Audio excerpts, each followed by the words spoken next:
Assalamualaikum teman-temannya Erni dan buku-bukunya. Selamat datang di segmen ngomongin buku. Daripada ngomongin teman sendiri, ya nggak?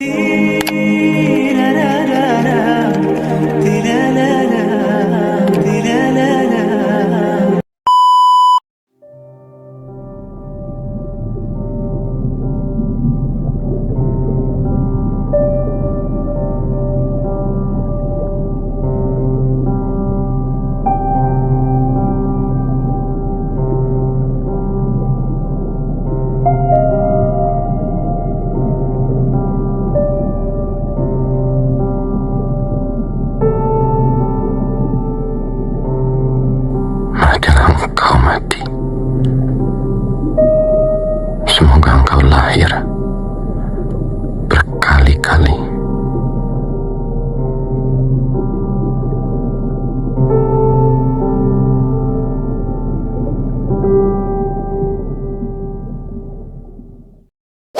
Gimana teman-teman, kalian udah baca Laut Bercerita atau malahan udah nonton filmnya?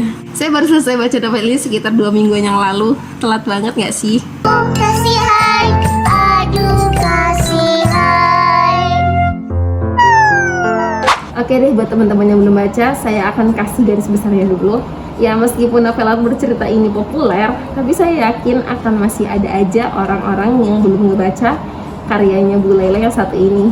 Laut Bercerita sesuai dengan judulnya menceritakan tentang Laut, sang aktivis muda yang tengah menempuh pendidikan sastra Inggris di Yogyakarta, tepatnya UGM. Mahana UGM nih. Dia memiliki semangat yang tinggi untuk membela kaum kecil yang tertindas oleh pemerintahan di zamannya Pak Harto. Nah, dari situlah teman-teman, Laut memilih untuk bergabung bersama mahasiswa lainnya yang misi sama dia dalam organisasi Minatra. Ya artinya kalian bisa baca sendiri nanti di halaman 94.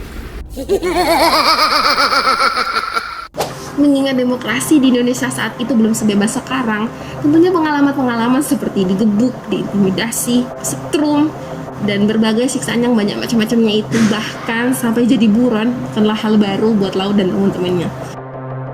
Sejak awal mereka sadar kalau pergerakan mereka yang berbahaya ini suatu hari akan membuat mereka merasakan hal-hal buruk itu.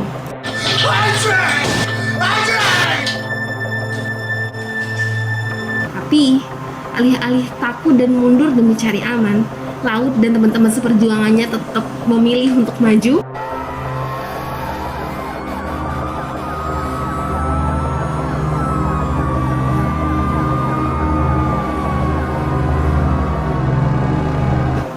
Yang walau pada akhirnya dihilangkan juga.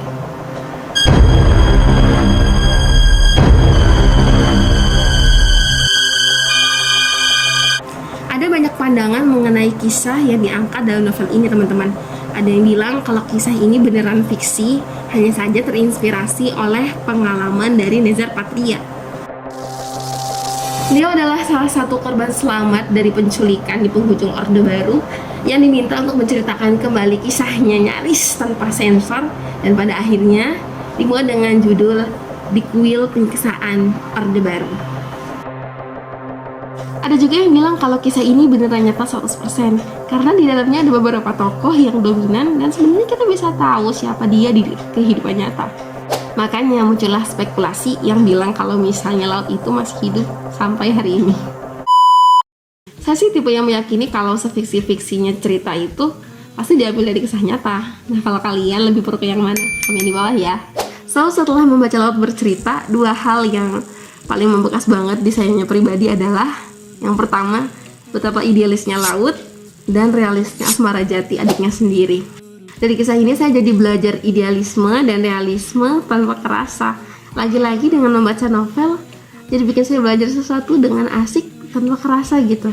Tanpa kerasa saya jadi belajar dualisme ini. Nah, buat teman-teman yang masih asing, idealis itu lebih ke seseorang yang ngedepanin pikirannya dulu daripada materi. Mereka meyakini apa-apa yang ada dalam pikirannya, idenya, jiwanya. Makanya mereka itu suka nggak terpengaruh sama pendapat orang lain. Pokoknya lurus saja meskipun ada badai lagi menghadang juga, yang mereka terus saja tulus aja. Walaupun masih abu-abu seperti tokoh biru laut ini. Nanti deh kalau teman-teman udah baca sendiri novelnya, hal ini bakal ketara banget ketika si Asmara nagih skripsi abangnya yang belum jadi-jadi. Bahkan Asmara pun sampai ngejudge kalau Laut itu sebenarnya nggak tahu apa yang akan dia lakukan sama pendidikannya nanti. apa sebenarnya tujuannya sekolah gitu loh. Karena kan laut lebih banyak menghabiskan waktunya untuk kegiatan di Winatra sendiri. Dan kalau misalnya laut nggak kunjung realistis, menurut Asmara dia nggak akan bisa survive. Nah, lain halnya dengan Asmara, hal ini justru lumrah menurut laut. Karena bagi mereka, orang-orang yang idealis ini, keoptimalan dalam bekerja adalah nomor satu. Dan demi mencapai keoptimalan itu ya, mereka harus bekerja sesuai passion. Mereka harus bekerja dengan hati gitu loh. Karena mereka punya tujuan sendiri dan punya definisi goalsnya sendiri.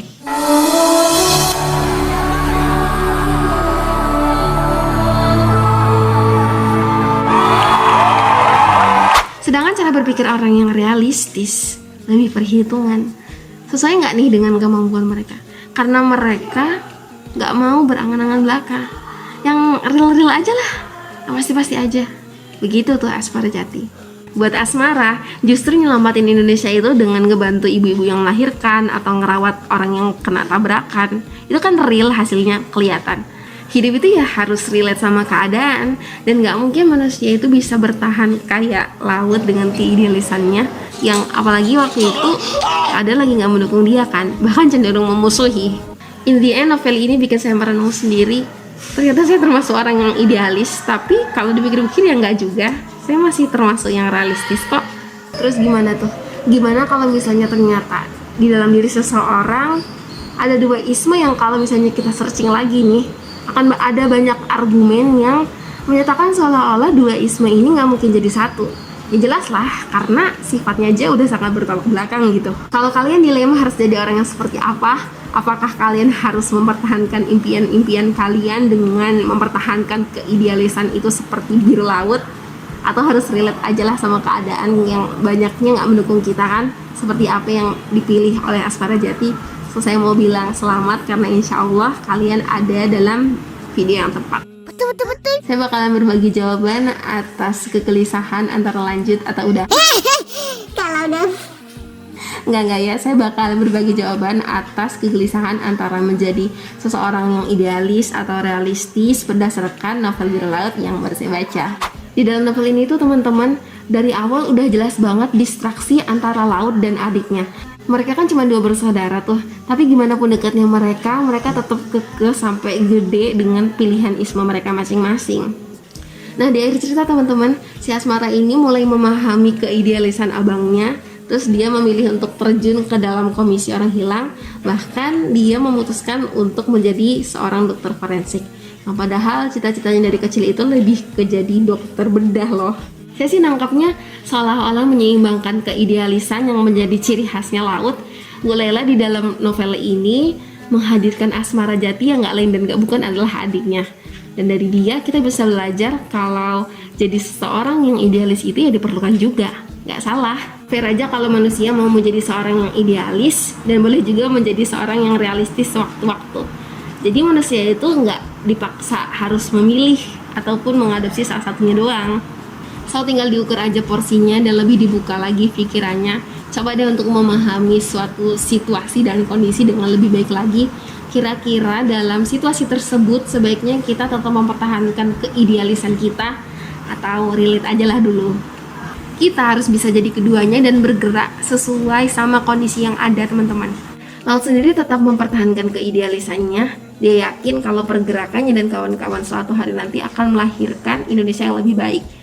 Tapi di sisi lain, dia juga realistis teman-teman. Dia butuh makan, dan Winarti butuh dana suplai untuk tetap bergerak. Makanya dia nyari solusi dengan tetap menulis, dengan tetap menerjemahkan buku walaupun statusnya buron, dan dia tetap menyelesaikan skripsinya. Kuliahnya nggak tinggal gitu aja sebenarnya teman-teman. Cuman karena dianya nggak bisa cerita semuanya ke Asmara ya kan. Ya gimana pun caranya kita harus selalu berusaha untuk cari jalan teman-teman. Berusaha untuk cari solusi supaya keidealisan kita, yang mana di dalam keidealisan itu sebenarnya ada mimpi-mimpi kita, nggak mati ditelan realita. Dan kalau diperhatikan lagi teman-teman, sebenarnya isme apapun yang kita ambil pada intinya ya kita harus tetap rajin membaca gitu loh. Mulai dari Laut, Asmara, Kinanti dan teman-teman yang lainnya, mereka semua berkumpul jadi satu di Winarta dan Wirasena itu karena ngapain? Kalau nggak ngediskusiin buku-buku terlarang atau buku-buku kiri, dan mereka memiliki tujuan yang sama kan, Ya kalau misalnya laut, dia emang beneran anak sastra, tapi Kinanti dia anak sipol. Anjani apalagi dan teman-temannya, mereka seniman loh. So, menurut saya tetap rajin membaca adalah bentuk kesungguhan seseorang yang mau memperjuangkan impiannya. Kalau nggak dia, siapa lagi? Kalau teman-teman sendiri gimana? Apakah kalian setuju kalau kita itu bisa jadi seorang yang idealis juga realistis? Atau kalian lebih setuju kalau ya realistis sama idealis itu saklek? Realistis, idealis. Gak boleh kita sebentar-sebentar realistis dan sebentar-sebentar idealis. Komen di bawah ya. Terus kalian boleh banget ceritain gimana pengalaman kalian, gimana perjuangan kalian ketika menghadapi dilema kayak gini. Gimana cara kalian bertahan sama impian-impian kalian ketika impian itu mulai kerasa agak jauh dan semakin jauh, gak sesuai sama realitas saat ini. Cerita di bawah atau boleh juga DM di Instagram, dan kalau panjang dikit bisa lah di Gmail, nanti gak apa-apa. Mangga ya teman-teman. Dan segitu dulu videonya. Wassalamualaikum warahmatullahi wabarakatuh. قل له كن فيكون